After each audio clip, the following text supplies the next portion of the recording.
como decía Martín, vamos a hablar un poco del desafío global y la visión estructural. Yo creo que estamos viviendo un año muy particular, un año bisagra en el negocio agropecuario a nivel global, y por eso entiendo que es necesario hablar del desafío que nos presenta el mundo y la visión estructural que yo veo del mercado. Ahí está. Cuando vemos el desafío global, les cuento lo que está pasando a nivel mundial. Como ustedes ven en esa curva, la demanda viene creciendo hace muchos años y acelera en el 2007, la curva de arriba, y hasta acá el mundo pudo acompañar el crecimiento de la demanda de alimentos y, por lo tanto, de granos, subiendo los rindes, como ustedes pueden ver, sin necesidad de aumentar el área. Ya hace 7, 8 años atrás, 10 años atrás, se acelera la demanda, liderada por los países asiáticos y por China. Entonces al mundo se le presenta un desafío, hay que crecer en rindes y en superficie. Entonces la respuesta es muy fácil, si el mundo quiere que los rindes sean mejores, hay que hacer inversiones en productos resistentes a distintos avatares climáticos, y eso implica mucha plata. Y también hay que aumentar la superficie, que tampoco es sencillo, con lo cual podemos aumentar la superficie en el mundo, ahora lo vamos a ver, y a dónde. Y podemos aumentar los rindes, sí, pero para eso es evidente que necesitan mejores precios. Esta es mi visión conceptual. Ahora, luego de 18 viajes que hemos hecho con Novitas por todo el mundo, les digo algunas certezas que yo tengo. Los países de la ex Unión Soviética van a aumentar la producción. Rusia, Ucrania, Kazajstán, Uzbekistán, todo eso que terminan con TAN, más Letonia, Estonia, van a aumentar la producción, tienen posibilidades, tienen área para crecer, y Brasil es el país con mayor posibilidades de crecer. Brasil para nosotros es una pesadilla, entre comillas, ¿no? Algunas dudas que tenemos es si África es una amenaza. África es una amenaza para muchos, pero yo tengo mi propia visión de África. Digo, creo que África puede crecer, tiene superficie para crecer, pero primero tienen que resolver algunos problemas fundamentales, no de estructura, sino de, digamos, que haya posibilidades de subsistir en África, porque la amenaza, hemos visto campos en África que ahora vamos a mostrar, donde la seguridad física, ¿no? La seguridad jurídica es muy importante. Los países que están con signo de interrogación, que la pregunta es si pueden crecer o no, hay países donde hay dudas respecto de si pueden crecer o no. Por ejemplo, Zambia, hablábamos de África recién, esta foto la saqué yo en Zambia. Yo pocas veces he visto trigo de 10.000 kilos por hectárea como vi en Zambia, pero en Zambia, digamos, y hay campos con riego, fíjense, y hay agua de arroyo, o sea, de fácil extracción, y los campos en Zambia valen $3.000 para ponerle riego, $3.000 para desmontar por hectárea, estoy hablando, y después te dan los campos a 20 años a $3 por hectárea por año, con lo cual, pero el tema es que el campo ese que ustedes están viendo ahí en esa foto se estaba rodeado por un alambrado olímpico de 7 metros de altura, electrificado, porque a 10 kilómetros están las tribus, o sea, la seguridad física es el problema, más que la seguridad jurídica. La India es el otro país que muchos se plantean la hipótesis de si puede crecer. Esa foto también la saqué yo. La India tiene superficie agrícola, pero los campos son arena. Y las personas que nos mostraban los campos dicen, bueno, Enrique, son 1000 años de agricultura, los campos son arena. Y los que sí pueden crecer son la ex Unión Soviética, y hay fotos sacadas por nosotros también, de campos de Rusia, a la derecha abajo Ucrania. Son campos que pueden crecer, pero tienen una limitante. Primero, digamos, el clima, que no es todo lo que debiera, no acompaña a los cultivos, sobre todo cuanto más uno se aleja del Mar Negro, del sur. Y después, la situación jurídica, digamos, las famosas mafias chinas, mafias rusas existen, y eso limita un poco el crecimiento productivo. Y el país que sí puede crecer y está creciendo es Brasil. Brasil es, como decíamos nosotros, entre comillas, probando, es una pesadilla.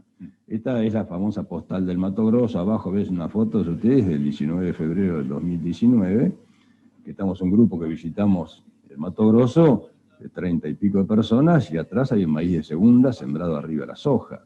Y fíjense, 2 metros de altura. Y la maquinaria que ustedes ven arriba es Brasil sigue creciendo, y con estos precios el crecimiento de Brasil es un hecho. Brasil es el país con mayor posibilidad de crecimiento y que más va a crecer. Ahora, cuando la gente dice Brasil está desmontando el Amazonas, eso es mentira. Ahí ven ustedes en la placa que el 7% de la superficie de Brasil se destina a agricultura, nada más que el 7%. O sea, vegetación natural, que involucra al Amazonas, es más del 65% del territorio. Conclusión, se puede crecer, se puede aumentar el área agrícola, pero depende de los precios. Y por eso estamos hablando de esto hoy. Porque los precios han cambiado. ¿Y cuál es la visión estructural que yo veo hoy? Primero, ustedes tienen que saber, como productores argentinos, que Argentina tiene una estructuralidad exportadora única en el mundo. Fíjense, como dice la placa, nosotros exportamos más del 70% del trigo y del maíz que producimos, el 84% de la soja y más del 50% del girasol. Esta particularidad no la tiene ningún país del mundo. Nadie exporta tan alta proporción de su producción como nosotros. Por eso es que estamos mirando Chicago permanentemente. Dependemos de los mercados internacionales. El consumo interno no juega. Exportamos casi el 80% de la producción de granos. Ahora, cuando uno mira el mundo, esta imagen es muy particular. Ahí en inglés lo que dice es que dentro de ese círculo hay más gente que afuera de él. Y dejando afuera del círculo, como ustedes se darán cuenta, todo América, América del Norte, América del Sur, estoy dejando afuera África, Europa, Rusia, Medio Oriente, Oceanía. Ese círculo involucra a China, la India y todos los países del sudeste asiático. Y ahí hay más gente viviendo fuera más gente que afuera. Es decir, la realidad es, esto nos está dando un mensaje. Y cuando uno mira las tierras cultivables que hay en el mundo, esta imagen es de la Universidad de Iowa, fíjense que hay, por supuesto en la Patagonia no se puede sembrar, en las rocallosas en Estados Unidos tampoco, en el desierto de Sahara tampoco, en la Siberia tampoco, Australia es 80% desierto, pero todo lo que está pintado de algún color son campos agrícolas. Pero hay mejores y peores.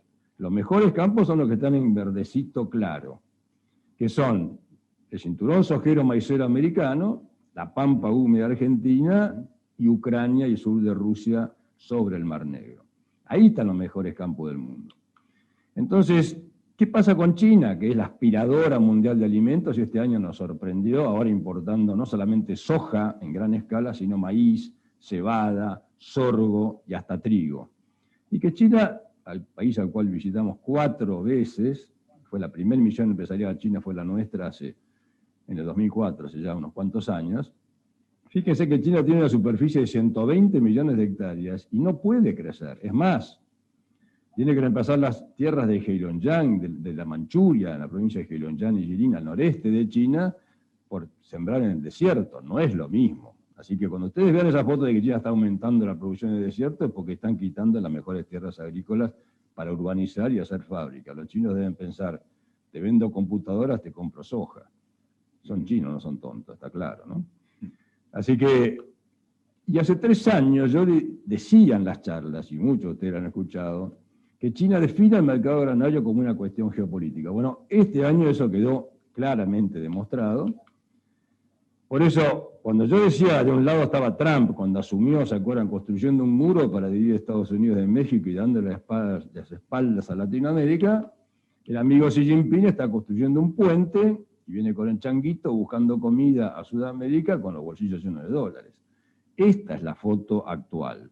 China tiene en la mira a Sudamérica y está tratando de involucrarse en Brasil, en muchos países de Sudamérica. En la Argentina se ha tomado un pequeño impas por la cuestión política, me consta, y lo tengo muy claro.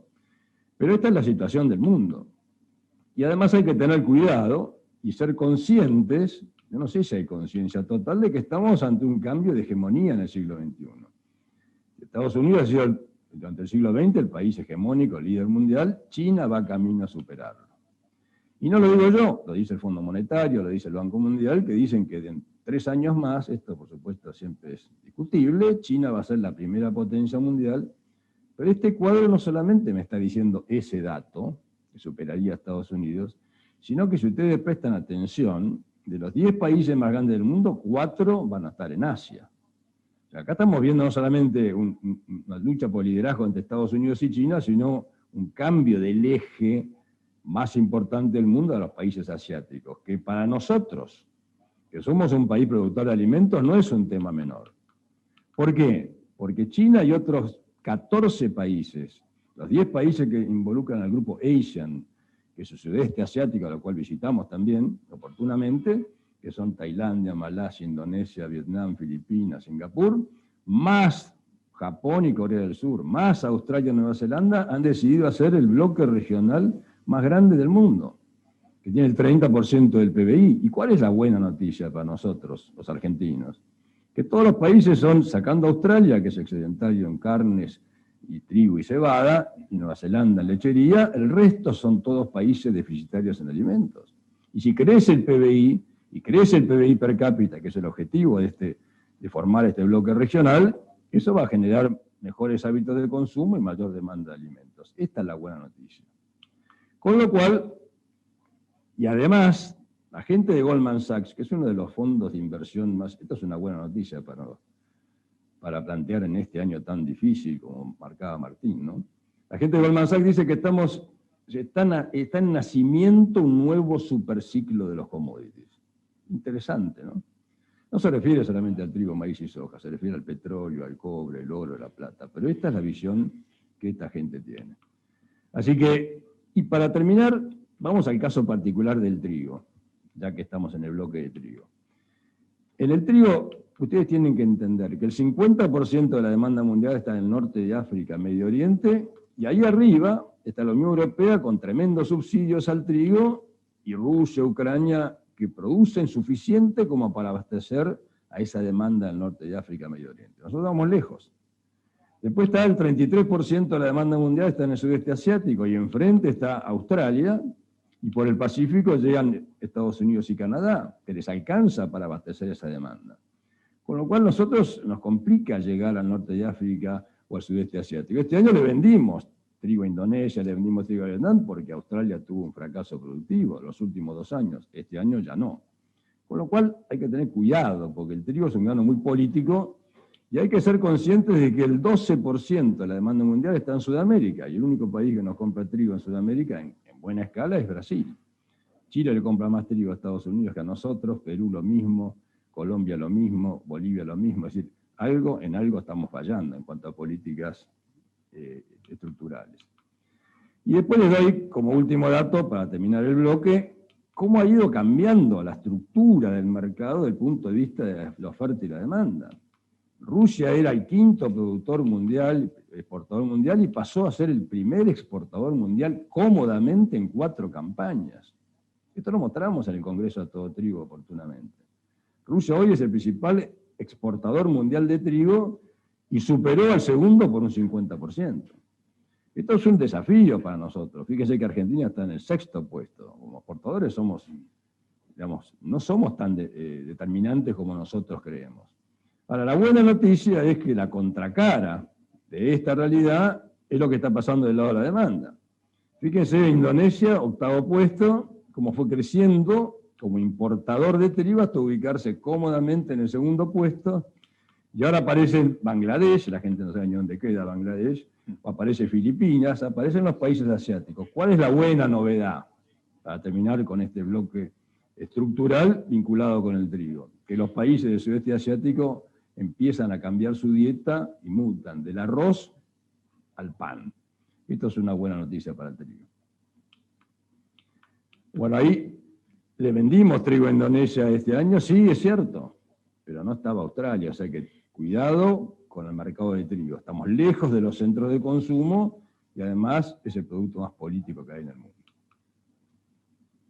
Listo, Martín. Enrique, un placer escucharte. Sin duda hay un mar de oportunidades, ¿no?, en el mundo con todo esto que vos contabas.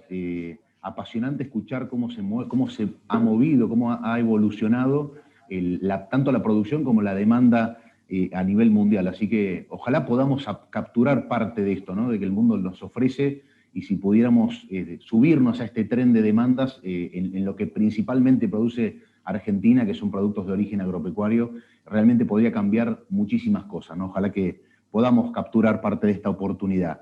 Enrique, tenemos una pregunta que nos dice, en realidad es un comentario más que una pregunta, te la comparto. Dice, los stocks mundiales no son preocupantes. ¿Por qué esto no es suficiente para moderar las subas de precios a las cuales vos mencionabas? Buena pregunta. Los stocks mundiales de trigo, para que sepan, son los más altos de la historia. Entonces, ¿cómo se explica que el trigo haya subido de la forma que subió? Y porque los países exportadores de trigo, ¿quiénes son? La mayoría tuvieron problemas. El único que tuvo un buen año fue Australia. Argentina tuvo una caída de 4 millones respecto de la cosecha originalmente prevista, por razones climáticas. Estados Unidos tuvo problemas. Rusia cerró el mercado, sépanlo. El principal exportador mundial tiene cerrado el mercado de trigo y puso retenciones al trigo, atentos. No se olviden que el ídolo de Cristina es Putin. En este momento hay retenciones para trigo en Rusia. Ucrania tuvo problemas. Francia tuvo problemas. Es decir, esto demuestra que los stocks mundiales hay que saber cuántos son. Son los mejores del mundo, pero hay que ver quiénes son los que los tienen. Los países exportadores tienen poco trigo. Esa es la respuesta. Excelente, Enrique, excelente. Bien, les recordamos a todos los que nos están viendo desde el otro lado que cualquier pregunta que tengan la pueden ir haciendo, independientemente del orden de las presentaciones que les vamos haciendo, y luego al final vamos a tratar de responder todas las dudas o aportes que ustedes nos hagan.